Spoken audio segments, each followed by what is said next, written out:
Bendiciones, amados.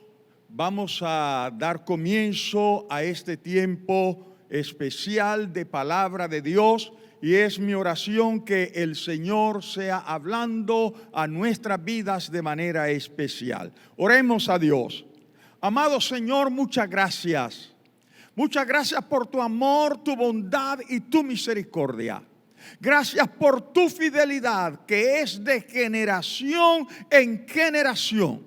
Gracias que tu palabra bendita, Señor, nos santifica y nos prepara, oh Dios, para toda buena obra. En Jesucristo nuestro Señor te damos muchas gracias. Amén y amén.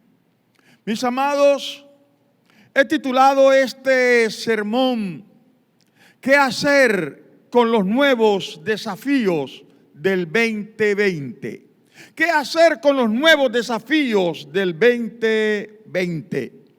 Y este título es a propósito de lo que está ocurriendo con la agenda de los legisladores a nivel mundial, pero también a nivel de nuestro país. Porque pareciera que algunos con cierta intencionalidad se hubieran dedicado a leer la Biblia con el único propósito de plantear, proponer y aprobar leyes que vayan abiertamente en contraposición a todo lo que Dios ha establecido en esta bendita palabra. Pareciera que su agenda tiene como único propósito desarticular los axiomas de la fe cristiana. Pero lo más terrible de lo que está ocurriendo en nuestros días, ante nuestros ojos,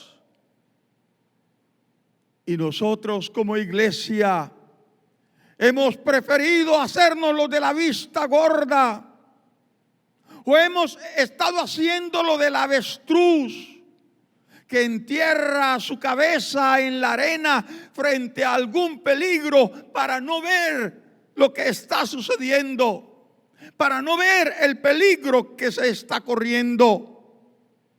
Un día, la iglesia del primer siglo enfrentó estas mismas dificultades. Pero frente a esas dificultades, Pablo se paró en la raya. El hebraísta se paró en la raya.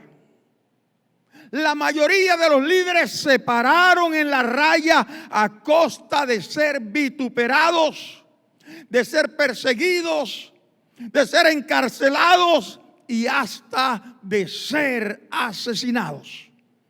La pregunta es: ¿qué vamos a hacer nosotros hoy cuando se están aprobando leyes que abiertamente son una contravención a la ley de Dios? ¿Qué vamos a hacer nosotros? En el Salmo capítulo 11, versículo 3, el salmista hace una pregunta muy pertinente sobre lo que estamos hablando. Si fueren destruidos los fundamentos, ¿qué ha de hacer el justo? Si fueren destruidos los fundamentos, ¿qué ha de hacer el justo? ¿Quedarse mirando lo que está pasando y nada más? Cuando la iglesia del primer siglo enfrentó este tipo de amenazas, ellos no se quedaron callados. Ellos alzaron su voz porque lo que estaba en riesgo era más importante que la aceptación social. Lo que estaba en riesgo era más importante que sus intereses personales. Así que decidieron rechazar abiertamente lo que se estaba tramando. El hebraísta lo hizo haciendo una advertencia a sus oyentes. Y voy a invitarles a abrir su Biblia en el libro de Hebreos, epístola a los Hebreos, capítulo 10, versículos 38 al 39. Y dice la Escritura: mas el justo por la fe vivirá. Y si retrocediere, no agradará mi alma. Pero nosotros no somos de los que retroceden para perdición, sino de los que tienen fe para preservación del alma. Para entender este texto, al igual que toda la epístola a los hebreos, hay que hablar de lo que motivó a este escritor sagrado a escribirla. Y voy a permitirme hablarles un poco del contexto histórico. Esta epístola fue escrita entre los años 60 y años 65 después de Cristo. Aunque no se puede afirmar con certeza quién fue su autor, algunos con ciertos argumentos la atribuyen a Pablo y otros, esgrimiendo también argumentos, la atribuyen a Apolos, ese discípulo elocuente y poderoso en palabras. Pero en lo que sí todos estamos 100% de acuerdo es en que fue una carta inspirada, y hemos preferido llamar por eso al autor de esta carta el hebraísta. En lo que sí estamos de acuerdo, sin lugar a equivocarnos, es en el propósito por el cual se escribió la epístola. De hecho, en el contenido de la carta se expone de manera diáfana cuál era la situación que los hebreos estaban viviendo. Todo comenzó con un grupo de personas de esas que nunca faltan. Un grupo de personas de esas que han existido en todos los tiempos y que por supuesto existen en nuestros días. Estoy hablando de aquellos que les fascina ir en contra de todo lo que está establecido. Para estos solo basta con que algo esté establecido para ir en contra y querer cambiarlo. En nuestro ejemplo bíblico, era un grupo de judaizantes los que se habían dado a la tarea de ir en contra de lo que se había enseñado, de lo que Pablo había enseñado a la iglesia. Voy a pedirle al pastor Ausán que brevemente nos hable un poquito de qué fue lo que originó todo esto, qué era lo que hacían estos judaizantes, cuál fue su tarea, cuál fue su papel para destruir los cimientos de la iglesia.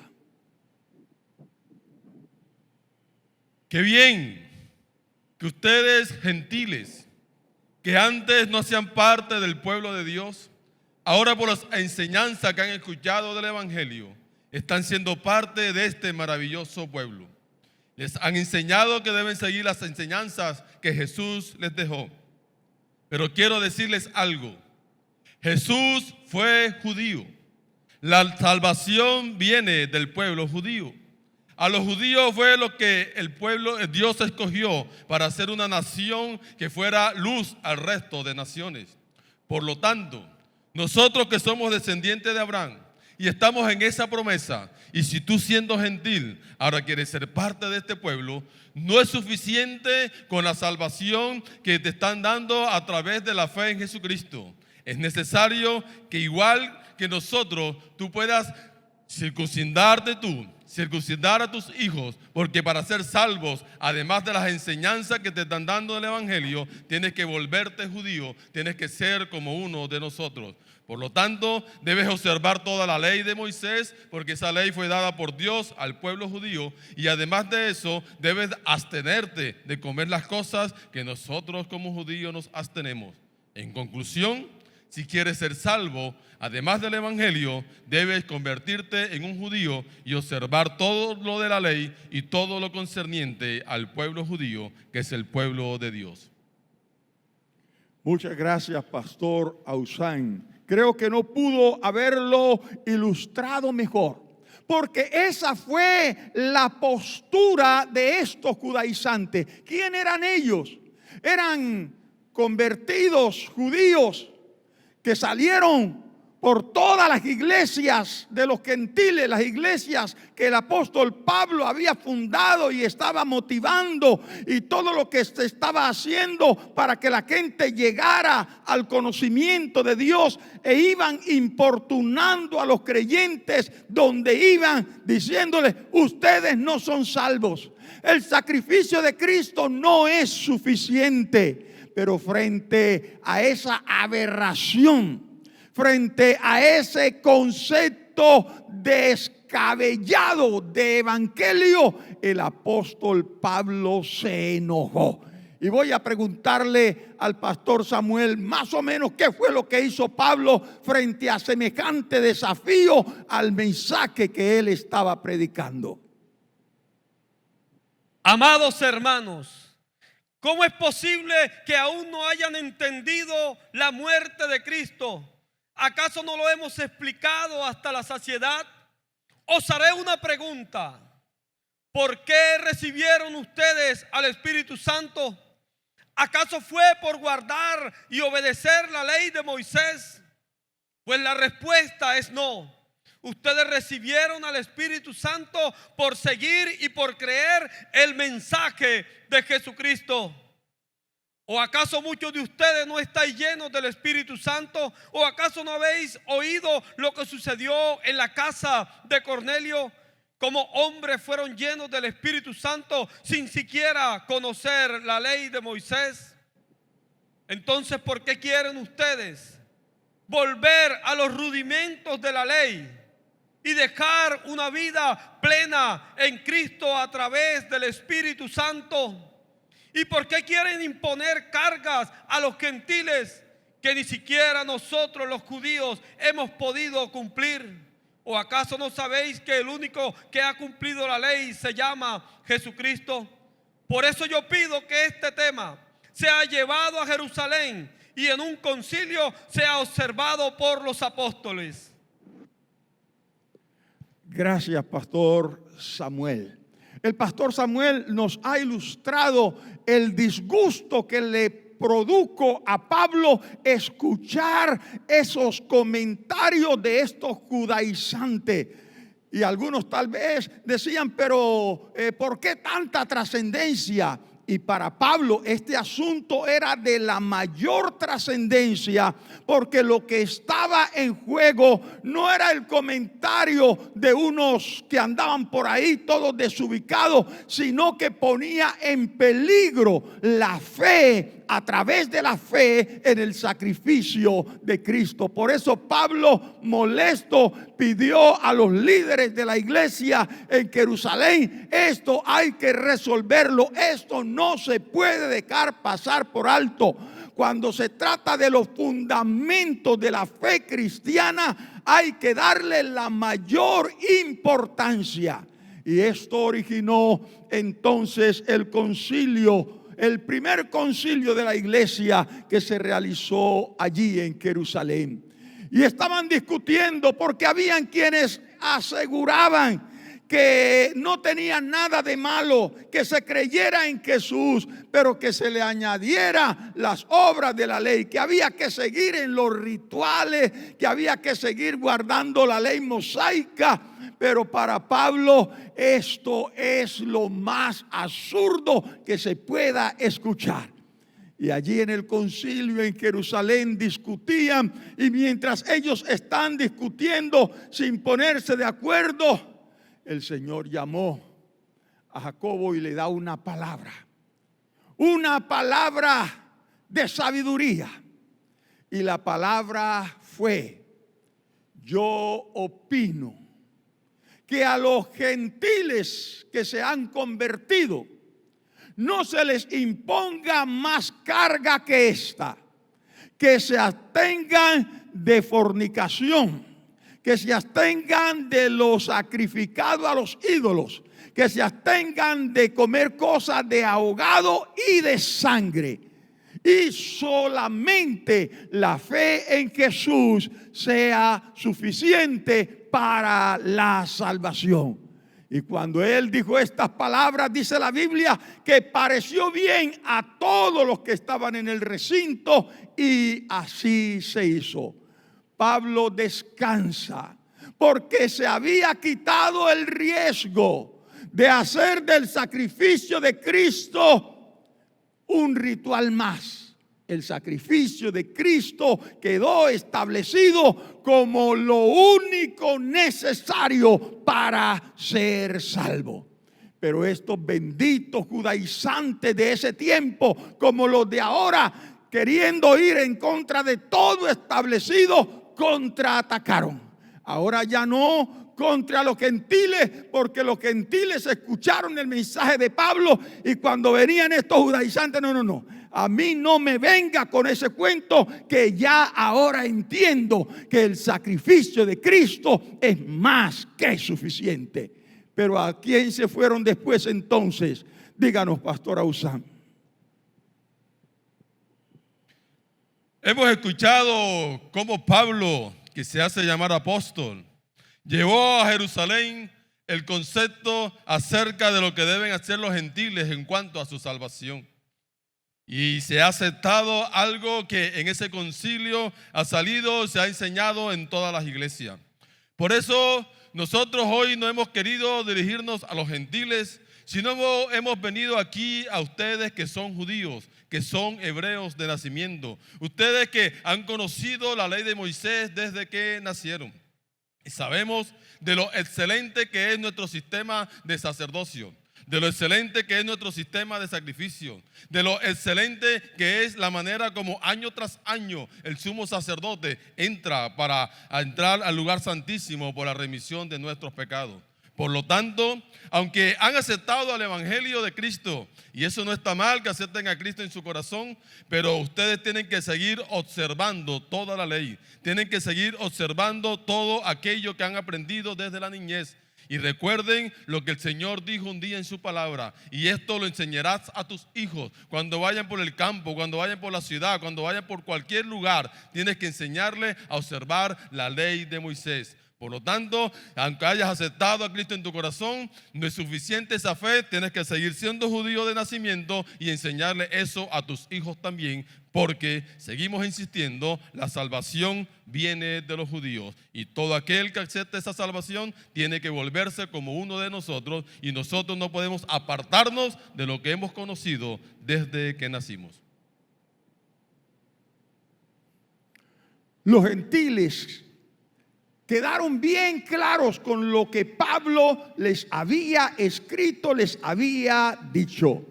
Pero ahora los que están dubitativos son los hebreos, porque el argumento que están dando los judaizantes es bueno para los gentiles, no es necesario, pero para los hebreos sí es necesario, porque nosotros nacimos en la fe y las leyes de Moisés. Entonces para nosotros será que es necesario. Y es cuando el hebraísta, usando de toda esa verborrea, esa sabiduría y esa elocuencia, les hace entender que tampoco ellos tenían que seguir los rituales de la ley de Moisés, porque el sacrificio de Cristo era todo suficiente. Pastor Cristian, explíquenos más o menos cómo fue eso, cómo fue que argumentó el hebraísta para que los hebreos tampoco se sometieran a semejante absurdo. Pueblo judío, escuchadme. Es verdad que la ley fue dada un día por Dios a través de Moisés, y ha sido la herramienta utilizada por Dios para que su pueblo judío camine conforme a su perfecta voluntad. Y eso nos ha llevado a ser una nación fuerte hasta el día de hoy. Pero también es verdad que así como dio la ley, también vino uno que es mayor que la ley. Es verdad que hubo un sacerdote que año tras año entraba una vez al lugar santísimo, un sumo sacerdote que primero ofrecía sacrificio por sí mismo y después por el pueblo.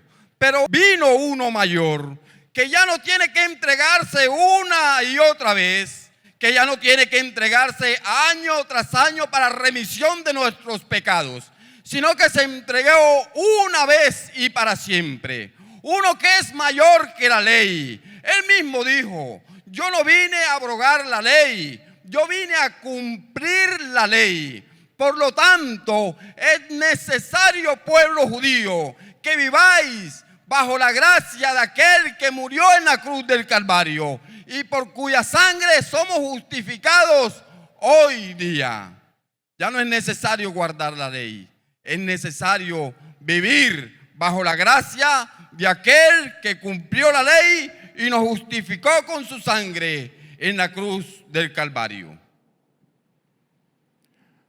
Muchas gracias, Pastor Cristian, y a los pastores que me han ayudado en esta predicación. Yo creo que nunca se les olvidará entonces el propósito de la carta a los hebreos, ni tampoco la postura de Pablo. Nos ha quedado suficientemente claro el por qué es que nosotros somos salvos. No es que el sacrificio de Cristo es algo más que hay que añadirle a la ley para ser salvo. El sacrificio de Cristo es todo suficiente para lograr la salvación.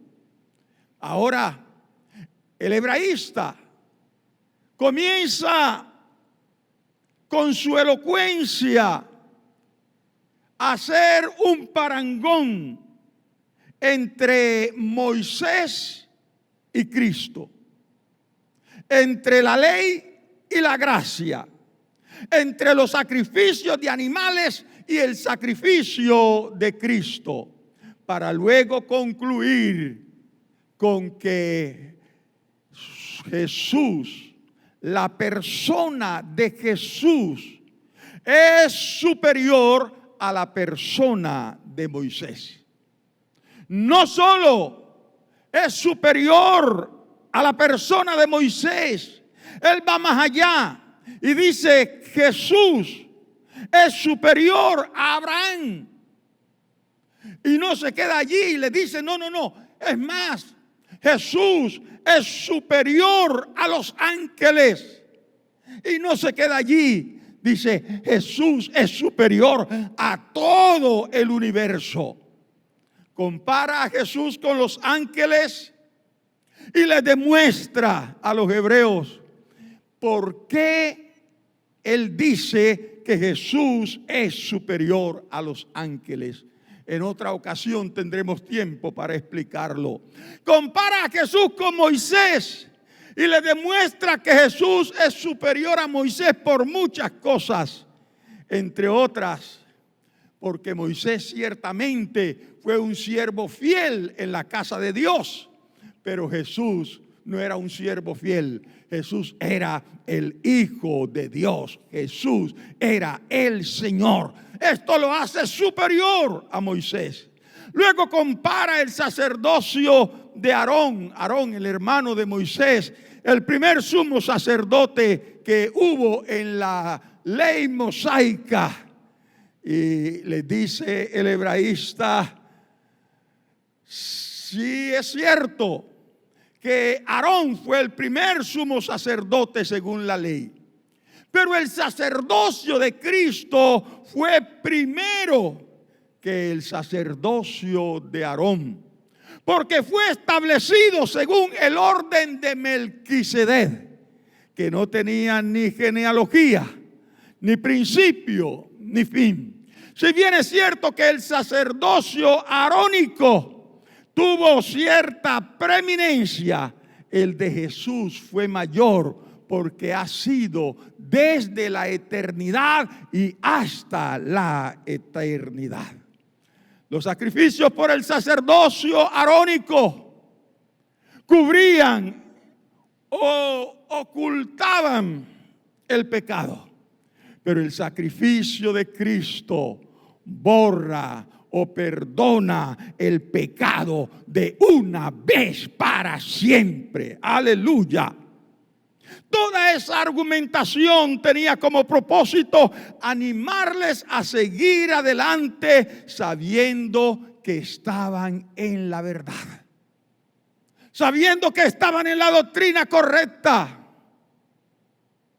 para que no se dejaran mover de estos fascinerosos que siempre están tratando de sacar a la gente de la verdad con palabras infladas, con mentiras, y que algunos dicen: pero tiene lógica.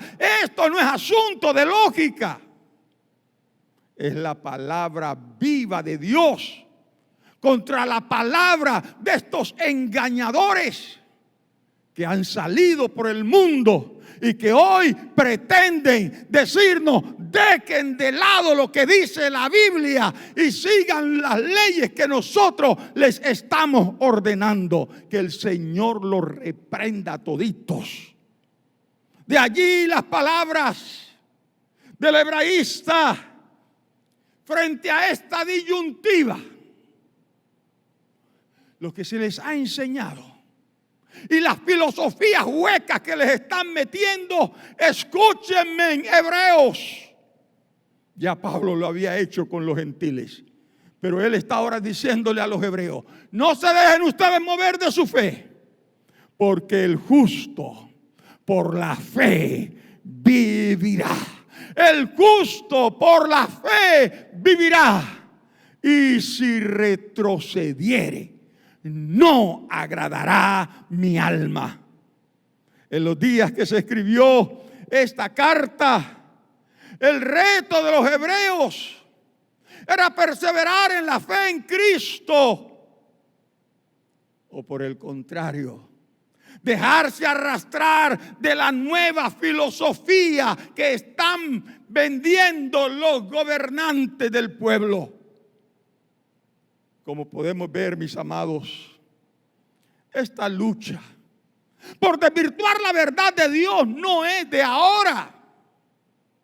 Siempre ha existido.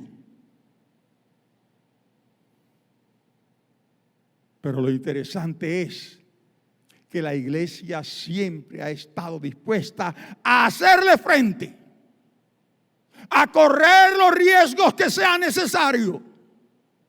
Y aunque muchos a través de la historia han vendido sus convicciones, siempre ha existido un remanente fiel dispuesto a dar la pelea, dispuesto a dar su vida por Jesús, dispuesto a decir: yo me aferro a lo que dice Dios, frente a una palabra de Dios y una palabra de los hombres. No hay ni siquiera para qué pensarlo. La palabra de Dios siempre estará por encima. Aleluya. Así que esto no es nuevo. Lo que sí es nuevo, y con tristeza tengo que decirlo, es la actitud de la iglesia hoy. La iglesia, o gran parte de la iglesia, ni aún se inmuta con lo que está pasando delante de sus propias narices. Hemos entrado como en un letargo que no nos deja ver lo que está ocurriendo delante de nuestros ojos.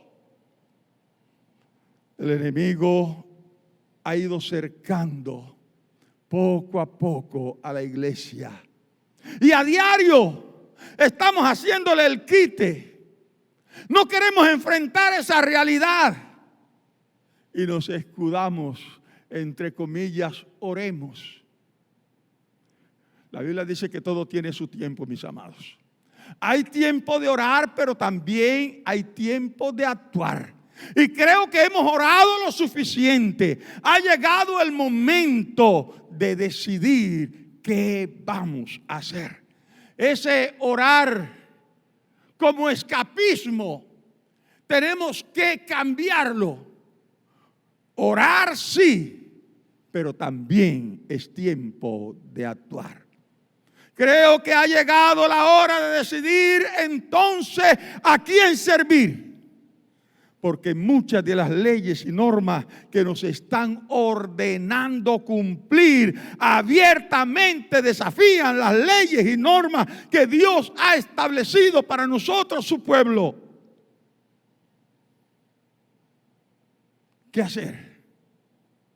¿A quién obedecer?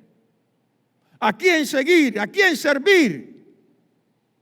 Tan solo fíjese en algunas de estas leyes que están ya para su aprobación en estos días. No nos llamemos a engaño. No están pensando en el bienestar ni siquiera de nuestros niños. Es más bien con el ánimo de destruir nuestros axiomas más preciados. Con el ánimo de ir abiertamente en contra de lo que ya Dios ha dicho desde el principio. La Biblia es nuestra única regla de fe y conducta, superior a la conciencia y a la razón, sin ser contraria a ella. Este es uno de nuestros axiomas más preciados, la palabra de Dios. Superior a la conciencia y a la razón, sin ser contraria a ella.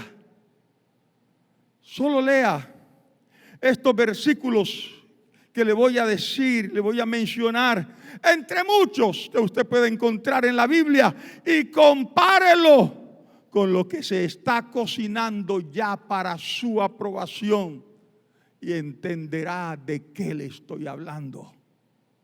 Y entenderá por qué me enardece tanto la actitud pasiva que hemos asumido. Y más aún, cuando algunos que se dicen ser cristianos digan, bueno, todo depende del punto de vista que se vea. ¿Qué punto de vista, mis amados? Si abiertamente está contradiciendo lo que dice esta bendita palabra, no hay nada que argumentar, no hay nada que pensar. Es un desafío abierto a Dios. Dios, tú dices esto, pero nosotros vamos a ordenar que lo otro es lo que hay que hacer. Y es allí donde nosotros tenemos que tomar una posición. Porque no se puede amar a dos señores. No se puede obedecer a los dos. O es a Dios o es a los hombres. Mire estos versículos, léalos en su casa, en cualquier versión. Léalos en su Biblia, la Biblia que tenga. Si es la Biblia católica, la Biblia cristiana, la Testigo de Jehová, lo que sea, donde quiera, léalo, pero léalo. Proverbios 13:24. Lea Proverbios capítulo 23, versículos 13 y 14. Lea Proverbios 29:15, entre otros, una cantidad. Pero quiero dejarte solo estos tres para que no te dé pereza leerlo. Y léelos, ni siquiera con detenimiento, porque son tan claros y tan dicientes que rápidamente llegarás a la conclusión que lo que nos quieren imponer es un desafío abierto a lo que Dios ha establecido en su palabra. Ha llegado el tiempo. Ha llegado el tiempo de decidir a quién obedecer. Pedro y Juan nos dejaron una gran lección. Una gran lección de lo que es el compromiso con la tarea que se nos ha asignado. Cuando los pusieron en la cárcel por predicar la verdad de Dios, ellos aceptaron. Porque si el compromiso para dejarnos libres es que no prediquemos en ese nombre, aquí estamos. Pónganos presos ahora, porque eso no lo vamos a hacer. Los pusieron presos. Y ellos clamando al Señor, el Señor envió su ángel y de una manera milagrosa los sacó de la cárcel y los puso en el lugar donde tenían que seguir anunciando el mensaje que Jesús les había encomendado. Frente a esto, el sumo sacerdote y sus secuaces los hicieron traer y les ofrecieron darle libertad con la única condición de que no predicaran más en el nombre de Jesús.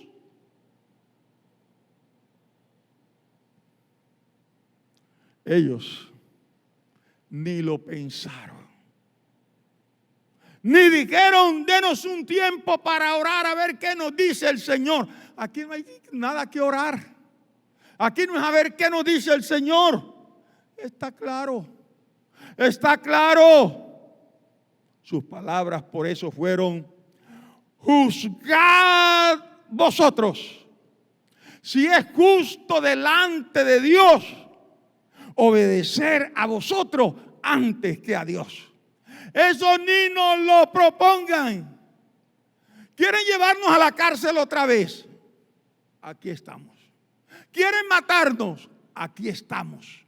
Pero jamás dejaremos de hacer lo que Dios nos ha mandado hacer. El Señor dijo: mas el justo por la fe vivirá. Y si retrocediere, no agradará mi alma. Y nosotros deberíamos responder como respondieron los hebreos a través de su líder: mas nosotros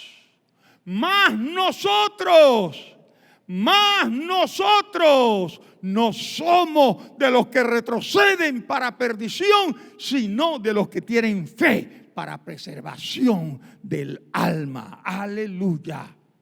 Mis amados, concluyo diciendo: no hay decreto que vaya abiertamente en contra de la palabra de Dios que nosotros tengamos que obedecer cuando de ir en contra de lo que Dios ha dicho se trata. Quiero orar en esta hora. Y quiero hacer una oración desde lo más profundo de mi corazón, para que Dios nos dé el valor y nos dé las palabras correctas para decir: no es que queramos ir en contra de las leyes. Estamos dispuestos y nos hemos sometido a todas las leyes, pero ese vals no nos los toquen. Que nos vayamos en contra de lo que dice Dios por lo que dicen ustedes. Están equivocados de cabo a rabo. Que por eso van a venir consecuencias, que vengan. Pero primero hay que obedecer a Dios antes que a los hombres. Oremos a nuestro Padre Celestial. Amado Dios, hoy como un día hiciera la iglesia primitiva, que se reunieron a orar y a pedir fortaleza para no negar la fe en ese momento difícil. Hoy yo te suplico, Señor, que nos despiertes. Hoy yo te suplico, Dios, que la iglesia despierte. Que bien, oh, que como iglesia, Dios, sigamos que el ejemplo de la iglesia primitiva. Es necesario obedecer a Dios antes que a los hombres. Levantaremos nuestros hijos en tus principios, porque tu palabra ha sido palabra segura a los pueblos. Estos quieren simplemente que nuestros niños se perviertan, que nuestros niños vayan hacia el despeñadero. No irán a las cárceles, no irán a los vicios, no serán presa de todos esos hábitos dominantes, porque los levantaremos en la instrucción de la palabra del Señor, para que ellos sean gente de bien, gente del reino y gente que honre a Dios y sean de bendición a toda una sociedad. En el nombre de Jesús, amén y amén. Aleluya.